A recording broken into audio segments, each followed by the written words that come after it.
आज आपण खानोटे या ठिकाणी आलेलो आहे शेतामध्ये. तर आपण त्यांच्या तोंडून ऐकूया शेतकऱ्यांच्या की त्यांनी आपण रिझल्ट काय घेतला त्यांच्या. सांगा. माझं नाव अंकुश अनंत माळी, राहणार खानोटा. आम्ही सरांनी सांगितल्याप्रमाणे आमच्या शेतात सेंद्रिय खत वापरलं. एनिगॉन आग्रोचं खत वापरलेलं आहे. आमचा ऊस कधीच आमच्या शेतात असा या पद्धतीने आलेला नाही. या वर्षी आमचा ऊस एक नंबरने आहे गावात. आणि आपले काय काय प्रोडक्ट वापरले? बोआस्त्र, ग्रो मॅजिक, बरोबर, फवारणी पण घेतले ना? ठीक आहे वापर. आणि असा ऊस आतापर्यंत बघितला नव्हता तुम्ही? कधीच नाही.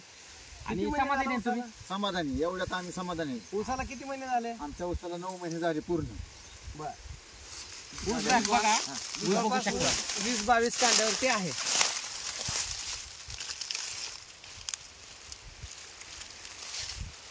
तुम्ही शेतकऱ्यांना काय सांगू शकता? शेतकऱ्यांना आम्ही सहकार्य करू शकतो की ग्रोमिक्सचं खत तुम्ही असल्या परिस्थितीत वापरा. रासायनिक खत वापरू नका. एवढीच आमची इच्छा आहे. थँक्यू.